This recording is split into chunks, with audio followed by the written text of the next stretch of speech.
เกลือป่าก่อน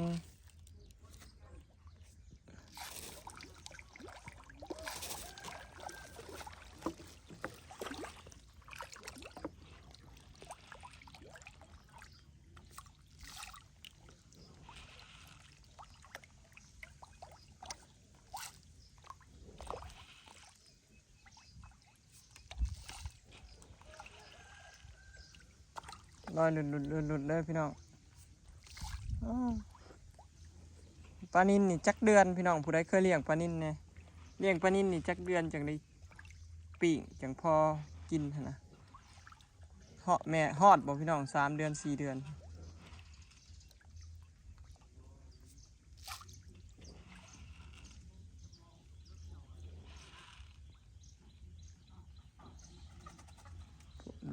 ลุดน้ำค่ะก็เริ่มใสจะหลังจากที่เราลงไปกวนน้ำ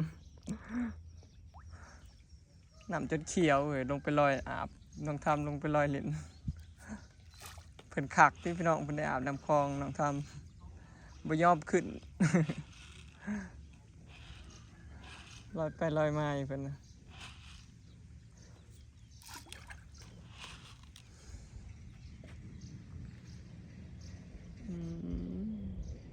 ยังหลายอยู่พี่น้องแต่ชื่อเพิ่มนะเขาเลี้ยงยังหน่อยอยู่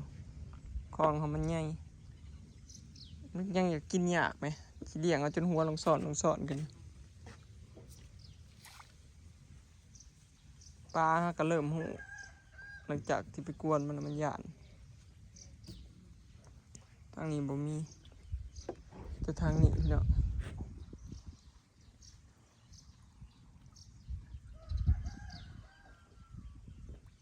เกลือปลาเนาะอาชีพหลักอาชีพประจำ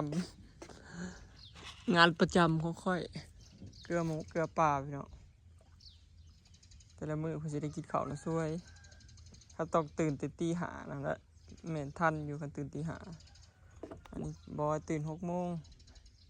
เพื่อเกลือเป็ดเพื่อเกลือหมูเกลือปลาหาเลาะเบิ่งให้เบิ่งหน้าแล้วก็ช่วย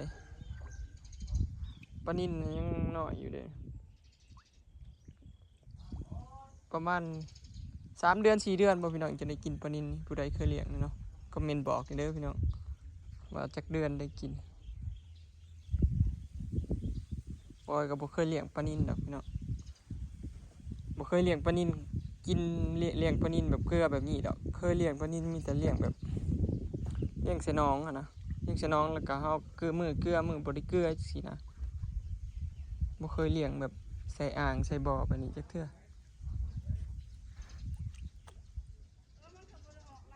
บรรยากาศยามเช้าพี่น้องอยู่ที่สวนเนาะอยู่ที่บ้านสวนของเราประมาณนี้พี่น้อง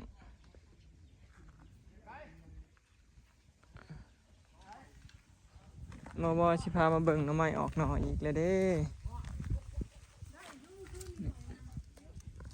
ออกหน่ออีกแล้วจ้าหน่อไม้ข่อยออกอีกแล้วนี่ต้นมะพร้าวน้ำหอมแล้วก็ฮดอันหมักบวบแล้วพี่น้องอันนี้ก็ขึ้นแล้วเด้หน่อไม้ข่อยขึ้นเหี่ยวละขึ้นนอละขึ้นเป็นใหม่ละตัวนี้ก็ขึ้นสูงแล้วพี่น้องเห็นบ่ตัวนี้ขึ้นแล้ว มือนะบางทีก่อนนะยังเห็นเพียงนี่อยู่ขึ้นไปแล้วอันนี้หน่อที่2เนี่ยกำลังเลี้ยงหน่อขึ้นที่ว่าติดแล้วพี่น้องรอถาจะกินบัดนี้รอถามันขึ้นลายลำแล้วก็สิตัดแล้วก็สิกินอันนี้ขึ้นแหนงออกแหนงเบิดเลยนี่เป็นแหนงเบิดแล้วตัวนี้ก็ออกแหนงนะยังบ่ทันออกแต่นอกใหม่ภายใน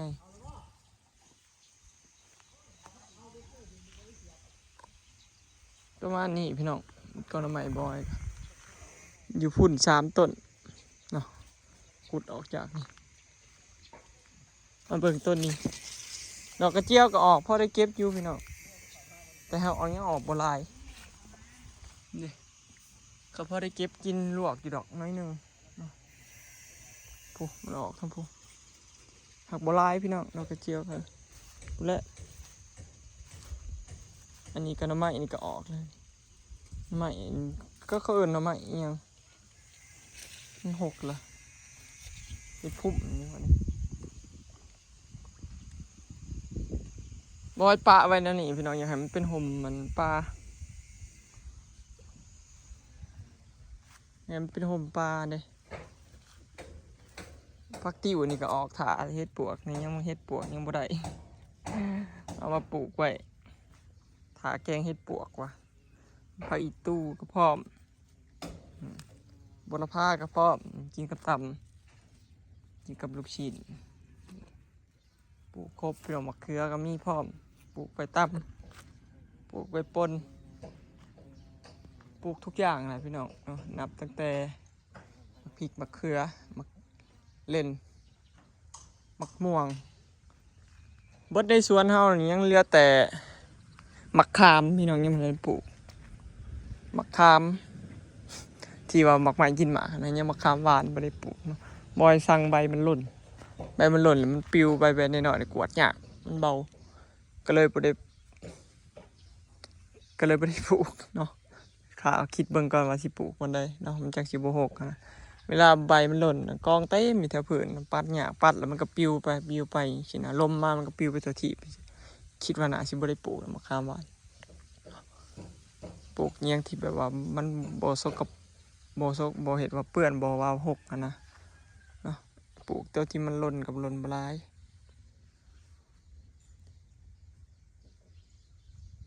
ประมาณนี้พี่น้องมื้อนี้สร้างสิมาเฮ็ดงานอีกมื้อสุดท้ายพี่น้องมาเก็บรายละเอียดเก็บงานเนาะเก็บงานเก็บรายละเอียดเรื่องคัดแป้นแล้วก็ทาสีอันนี้เนาะทาสีอันนี้แล้วก็ยุดเนาะเหลือให้มันเหลือแต่แอมส่วนคันใดก็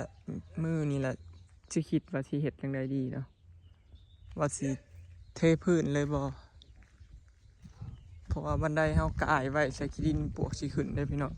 เฮาต้องเป็นคาปูนหรือว่าคาเหล็กเนาะ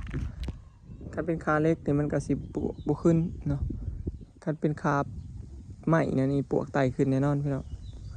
ยังสิคิดหาวิธีกันอยู่เนาะว่าสิเอาวิธีได้สิเฮ็ดแบบใดเนาะมื้อนี้แหละหลังคานะมาวันที่14เขาเจ้าสิไปหมุกเขาเจ้าวันที่14ยังกินมาใส่ที่มันเหลือเนาะส่วนที่ขาดก็ยังปลมสักย่อยอันนี้แผ่นหนึ่งมีทั้งส่วนบางเทื่อก็สิขึ้นไปซื้อบางเทื่อก็สิปะไว้แอมใส่พร้อมแอมเนาะผักอีตูข่อยงามพี่น้องงามบ่เป็นผุ่มเลยผู้ใดอยากใส่แกงเห็ดบ่จ้าแกงเห็ดหอมๆเนาะแกงเห็ดปวกนี่แซ่บขนาดนี้พี่น้องผักอีตูงามๆนี่เห็ดปวกก็ออกหลายๆเทินข่อยอยากแกงเห็ดปวกสดๆเห็นไม่ใหญ่อำลากำลังก่อพี่น้องบอยกับบ่ได้ย่างมาส่องเลยนะยากเรื่องเฮือนเจ้าของกับแพง แต่ละมื้อกับบ่แม่นว่าสิมาเบิ่งสร้างอย่างเดียวเด้พี่น้องอยากได้ตามแบบนั้นแบบนี้ก็ต้องมาบอกเขาว่าเอาแบบใดถามกันเลยต้องคิดแบบตลอดเลยว่าสิเอาแบบนั้นแบบนี้เนาะผู้ใดเฮ็ดเฮือนสิเข้าใจว่าเพื่อสิได้เฮือนหลังนึงบ่แม่นง่ายพี่น้องแบบว่าต้องวางแผนต้องออกแบบเองต้องนั่นอันนี้เองสินะสิเอาแบบใดนะส่วนบ้านส่วนบอยก็ถือว่าแล้วไป 70% พี่น้องเมื่อนี้สร้างมาทาสีส่วนแอมแล้วก็ยุดไปนะยุดเนี่ยมีเงินเพื่อจะสิแอมตามที่บอยว่าในคลิปมาละวันก็จ่ายเงินไปแล้วได้แอมเพื่อจะโทรบอกคนมาประมาณนี้นะเฮือนมีแอมลาหากันได้อย่างมาเบิ่งพี่น้องประมาณนี้แหละจักเพิ่นเห็ดโหมดได้แล้วข่อยกับบ่จักเพิ่นออกแบบกับจิบพล่าเป็นผู้ออกแบบให้เพิ่นจักประตูอยู่ทางใดแน่บ่จักเลยข่อยทีมนี่นะเห็นงานแต่เช้าพี่น้องเห็นงานแต่8 โมงเพราะว่าเฮือนอยู่ใกล้เพิ่นเลยเราก็ย่างมาเฮ็ดนี่ตัวซีก็ย่างมาเฮ็ดนี่เนาะบ้านใกล้ได้เปรียบเห็นงานอยู่ใกล้ก็สบายบ่ต้องเสียค่าน้ำหมอกน้ำมันเนาะเพิ่นคันห้องไว้ในนี่นะแสดงว่าไว้ใส่ประตูแน่นอนพี่น้องครับแบบไว้ใส่ประตูกระจกหรืออีหยังนี่แหละคันๆแบบนี้บ่ยากเบิ่งบ่ยากเทคานไว้พร้อม เตรียมพร้อมได้เพิ่นว่าถ้าเบิ่งว่าเฮือน2หลังใครสิแล้วก่อนกัน หรือว่าสิแล้วพร้อมกันบ่พี่น้องขึ้นพร้อมกันเลยบ่ขึ้นพร้อมกันเลยบ่เฮือนข่อยเฮือนไปถามมาลานี่พี่น้องเฮ็ดแบบบ่ได้นัดหมาย เฮ็ดแบบบ่ได้นัดหมายแต่ว่าเอาเรื่องความการเฮ็ดนี่บ่ให้เฮ็ดก่อนเด้เพิ่นมาเฮ็ดน้ำหลังแต่ว่าของเพิ่นน่ะสิแล้วพร้อมกับของบอยสิแล้วก่อนพุ่นเอาไปมาเนาะบอยออกมาเฮ็ดก่อนนี่เพิ่นมาเฮ็ดน้ำหลังแต่ว่าเพิ่นน่ะสิแล้วก่อนซ้ำ ก็ถือว่าแล้วได้พี่น้องแล้วก่อนของบอยอีกเพราะว่าของเราบ่ได้หยุดได้เราเฮ็ดต่อไปเรื่อยๆจนแล้วทั้งก่อทั้งสาบใส่ประตูเนาะก็ถือว่าแล้วเลยล่ะเหลือแต่ปูกะโลแล้วก็แล้วเนาะเฮือนแล้วก็ใส่เพดานแล้วก็จบเลยได้เฮือนก็มีแต่ซ้ำนี่ครับพี่น้องเนาะบ่ได้หลายขั้นตอนปานใดดอกเฮือนเพิ่นเนาะมุงแอมเทพื้นแล้วปูกะโลแล้วก็ตีเพดานแล้วก็แล้วได้เฮือนเนาะบ่หลายหรือของเพิ่นก็บ่หลายขั้นตอนเนาะอันนี้จงซ่องไว้ทั้งใส่กระจกโม่เราไปที่ใส่กระจกหมดเลยแต่ว่าน่าจะเป็นกระจกพี่น้องอันนี้ประตูของทางเขาตะกี้ในแบบมันบ่ได้มีดอกพี่น้องประตูทางเขาแบบนี่แบบมันเป็นกระจกเบิดแต่ว่าเพิ่นเปลี่ยนดัดแปลงมาเป็นแบบนี้ใส่ประตูไว้อันนี้กับห้องน้ำเพิ่นประตูห้องน้ำโถส้วมเพิ่นประมาณนี้ห้องนี้ก็ว่างเปล่าพี่น้องยาวเพราะว่าเป็นขันห้องน้ำสำนีนะพอดีแต่ห้องน้ำบนใหญ่พอได้เข่าส่วนโตพอยามโอ้แท้ว่าบ่ได้เข่านะพี่น้องว่ามีผู้ใดดอกขี้อยู่เพื่อนเบิดมือเนาะได้เข่าแต่ตอนนอนเท่านั้นแหละกับตอนอาบน้ำนอนเนาะดีบุดีอาบน้ำอยู่นอกซ้ำที่ได้อาเข่าจะยับก็คืนกับตอนเช้าเบิดจะนี่เนาะประมาณนี้แหละกำลังเทคานแล้วล่ะใส่ประตูอยู่นี่ห้องใหญ่พี่น้องห้องเพิ่นนะห้องรวมความยาวนี่ประมาณ6 เมตรปลายผู้ห้อง6 เมตรปลาย7 เมตรรวมแล้วประมาณ7 เมตรคิดห้อง2 ห้องเลยเห็ดเป็นห้องเดียวใหญ่เลยสิแล้วล่ะเจ้ากอฮัก2 มื้อ3 มื้อแป๊บเดียวก่อ4 คนเลยครับอันนี้เพิ่นว่าเพิ่นสิเทเกยออกมาอีกเพิ่นว่าสิไว้นางเล่นอิหยังนี่แหละความคิดเพิ่นสิเทออกไปพี่นางเล่นบ่ได้มาหาเพิ่นแต่เฮิงนะบ่ว่างทางนี้ประตูนี่เพิ่นก็จักเสียดแนวใดแหละพี่น้องบ่ฮู้ของบ้านเพิ่นก็ไปเวียกแล้วประมาณนี้แหละเนาะของโถงเพิ่นก็กว้างมาฮอดพี่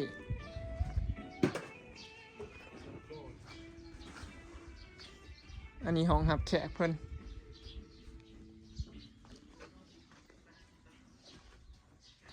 ห้องรับแขกห้องโถงอันนี้กันพี่น้องแล้วก็อันนี้ไว้เบิ่งหนังหอยโทรทัศน์ไว้นี่แล้วก็ซื้อโซฟาโต๊ะแอลมาหนังอยู่นี่เบิ่งหนังเนาะพอดีงามโอเคพี่น้องแล้วแต่มักเนาะเพิ่นมักได้ก็แล้วแต่เพิ่นพี่น้องก็ใช่แล้วก็เงินไปเงินมันฮะผู้ใดมักได้ก็เฮ็ดโลดมักไผมักมันคือบอยบอกแหละหลายคนก็อยากให้บอยมาแนะนำเพิ่นนั่นน่ะนั่นนี่บอยคือบ่มาแนะนำเพิ่นแน่เฮ็ดนั่นนั่นนี่สิว่าแนวใดพี่น้องบอยก็บ่ว่าง1บ่ว่าง2มาก็เพิ่นบ่ได้ถามเด้เพิ่นบ่ได้บอกนะคันบ่เพิ่นบ่ถามบอยเพิ่นบ่มาถามบ่มาปรึกษาบอยก็บ่ได้บอกเด้บ่แม่นว่าหรือว่าแต่เรื่องอำไม่เฒ่ามาลาเด้ไผก็คือกันคันบ่บอกบ่มาบอกเด้ว่าเฮ็ดนั่นน่ะนั่นนี่คันเพิ่นถามจังสิบอกเพิ่นอยากได้คำแนะนำเฮาจังมาบอกนะสิบ่ค่อยออกความคิดเห็นให้คนอื่นเนาะ แต่ว่าอันนี้ยังที่เล็กๆน้อยๆก็สิแนะนำอยู่แต่ว่าคันเรื่องแบบใหญ่แบบนี้นี่บอกว่าสิคันเพิ่นบ่ถามบ่บอกเด้อบ่แนะนำหั้นนะแล้วแต่เพิ่นมาถามเฮาจังสิบอกเนาะเพราะว่าเขาจำคำที่ FC เพิ่นเว้านะเฮาอย่าไปปรุงก๋วยเตี๋ยวของถ้วยผู้อื่นเนาะเพราะแต่ละคนมักบ่คือกันเด้อพี่น้องแต่บ้านหลังนี้บ่ก็ยังบ่ได้บอกแนะนำเพิ่นว่าเฮ็ดทรงนี้เด้เพิ่นมักเพิ่นเฮ็ดเองเด้เพิ่นมักเองเพิ่นนะคันเฮาบอกเพิ่นเฮ็ดแนวนี้บางเทื่อเพิ่นมักแนวนี้เพิ่นก็อาจสิเฮ็ดแนวนี้เพิ่นก็บ่ฟังเฮาดอกพี่น้องความหมายนะก็เลยแล้วแต่เพิ่นจ้ะเพิ่นถามจังสิบอกสิแนะนำจังซี่นะพี่น้องมีแต่เฮาก็เบิ่งห่างๆอย่างห่วงๆหน้าที่คอยก็มีแต่ซ้ำนี้นะพี่น้องเว้าหลายบ่ได้เบิ่งอยู่ห่างๆอย่างห่วงๆเนาะนี่แหละเราเป็นผู้ชมที่ดีเราก็เบิ่งเพิ่นอยู่ห่างๆพี่น้องคือนั่นนี่แหละกับแนมมาเบิ่งเพิ่นอยู่เนาะก็เบิ่งอยู่ห่างๆอย่างห่วงๆเพิ่นนั่นแหละเนาะโอเคเนาะพี่น้องคลิปนี้ก็สิขอเก็บภาพบรรยากาศไว้สำนี้เด้อเนาะพี่น้องเพราะว่าบอยก็ไปถามมาลานะคนคือกันพี่น้องแต่ว่าก็เป็นห่วงเพิ่นอยู่เนาะก็ย่างมาจอบเบิ่งอยู่เมื่อกี้ก็ย่างมาเว้ากับเพิ่นอยู่ว่าเฮ็ดแนวใดนั่นอันนี้นะยามว่างบอยก็มาหาเพิ่นอยู่เนาะสิเว้าให้ฟังบอยก็ไปถามมาลานี่บ่ต้องเว้ากันกะฮู้เรื่องหั่นนะบ่ได้เว้ากันยากหลายความเด้คนคือกัน คนคือกันบ่แม่นสิผิดกันเด้อพี่น้องมันคือกันแหละคือกันแฮงแหละก็นิสัยคือกันแบบคนแบบคือกันแหละมาเว้ากันก็บ่ยากเว้ากันหลายคำหั่นนะเว้ากันเล็กๆน้อยๆแล้วก็เข้าใจกันแหละในที่นะคือมาเมื่อกี้นี่เว้ากันโอเคแล้วก็โอเคในที่นะเป็นคนแบบคล้ายๆกันเนาะก็เลยบ่อยากเว้ากันหลายสร้างข่อยก็มาแล้วพี่น้องในสิเมื่อก่อนเนาะ